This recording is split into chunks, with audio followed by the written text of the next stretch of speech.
आज का विषय है 1813 का चार्टर एक्ट। अन्य यूरोपीय देशों की तरह अंग्रेजों का भी ध्यान भारत में शिक्षा प्रसार की ओर गया था और ईस्ट इंडिया कंपनी ने 1614 से ही प्रोटेस्टेंट धर्म का प्रचार करने के उद्देश्य से भारतीयों को प्रशिक्षित करना शुरू कर दिया था। शिक्षा नीति के निर्माण में भारत के अंग्रेज शासकों ने इस सिद्धांत का पालन किया कि यदि किसी देश को दास रखना है तो उसके साहित्य और संस्कृति का विनाश कर देना चाहिए।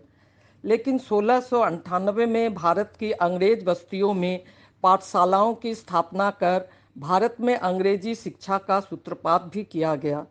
1715 में कंपनी ने मद्रास में सेंट मेरी चैरिटी स्कूल की स्थापना की। इन धर्म प्रचारकों ने कलकत्ता और मद्रास के कुछ इलाकों में शिक्षा का कार्य आरंभ किया। शिक्षा के प्रसार में कंपनी के पदाधिकारियों ने भी काफ़ी योगदान दिया। ये लोग भारतीय साहित्य के अत्यंत ही जिज्ञासु थे। जोन्स ने मनुस्मृति का और विल्किंस ने भगवद गीता का अंग्रेजी में अनुवाद किया। इस क्षेत्र में वारेन हेस्टिंग्स के कार्य विशेष रूप से उल्लेखनीय हैं। वारेन हेस्टिंग्स ने इन लोगों के सहयोग से शिक्षा के क्षेत्र को और भी विकसित करना चाहा।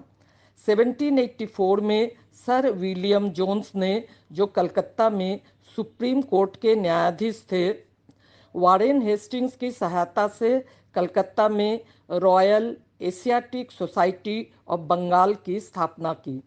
शिक्षा के क्षेत्र में राजा राममोहन राय, राजा राधाकांत देव तथा जय नारायण घोषाल आदि भारतीयों ने भी उल्लेखनीय हाथ बटाया। यह महसूस किया गया कि अंग्रेज अधिकारियों के निर्देशों को समझने और उन्हें कार्यान्वित करने के लिए अंग्रेजी पढ़े लिखे भारतीयों का एक दल तैयार करना महत्वपूर्ण है। अतः ब्रिटिश सरकार को शिक्षा के विकास की ओर ध्यान देना पड़ा। इस कारण 1813 में ब्रिटिश पार्लियामेंट में यह प्रस्ताव रखा गया कि कंपनी की सरकार भारतवासियों की शिक्षा में रुचि ले तथा इस कार्य के लिए धन खर्च करे।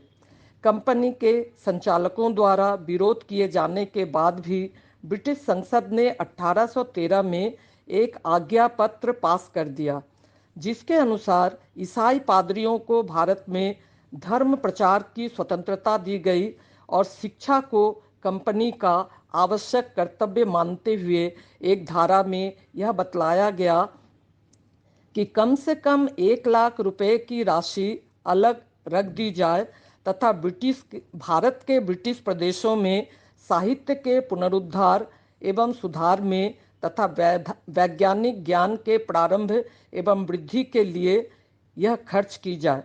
इस प्रकार भारतीयों की शिक्षा की ओर सर्वप्रथम 1813 में ही ब्रिटिश सरकार का ध्यान गया।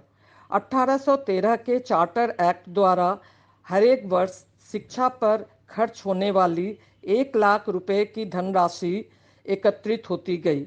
इसका प्रमुख कारण यह था कि कंपनी के अधिकारी इस विषय पर एकमत नहीं थे कि भारत में अंग्रेजी भाषा के माध्यम से शिक्षा दी जाए या नहीं। अतः 1813 से 1823 तक ईस्ट इंडिया कंपनी कोई भी सराहनीय शिक्षा प्रयास नहीं कर पाई थी। 1823 के बाद ही बंगाल, बम्बई, मद्रास में इस दिशा में कुछ प्रयास किए गए। 17 जुलाई 1823 को गवर्नर जनरल ने एक सर्वसाधारण शिक्षा समिति की स्थापना कर 1 लाख रुपए की धनराशि उसे खर्च करने का अधिकार सौंप दिया। भारतीयों को किस प्रकार की शिक्षा दी जाए, इस संबंध में दो विचारधाराएं थी, आंग्लवादी या प्राच्यवादी। आंग्लवादी विचारक और पोषक लॉर्ड मैकाले थे। उनका उद्देश्य भारत में ऐसे वर्ग का निर्माण करना था जो रंग एवं खून में तो भारतीय हो, लेकिन रुचि, विचार, नैतिकता और बुद्धि में अंग्रेज हो। मिशनरी कंपनी के युवा अधिकारी इस विचारधारा के समर्थक थे। दूसरी, प्राच्य विचारधारा के समर्थक पाश्चात्य ज्ञान विज्ञान के प्रचार के साथ साथ संस्कृत और अरबी साहित्य के प्रोत्साहन का अनुमोदन करते थे। इन दोनों के विचारकों के बीच यह विवाद 1835 तक चलता रहा। 1853 में लॉर्ड मैकाले गवर्नर जनरल की काउंसिल का कानून सदस्य नियुक्त किया गया। वह अंग्रेजी का प्रकांड विद्वान था। उसके आगमन के समय भारत में आंग्लवादी और प्राच्यवादी विवाद छिड़ा हुआ था।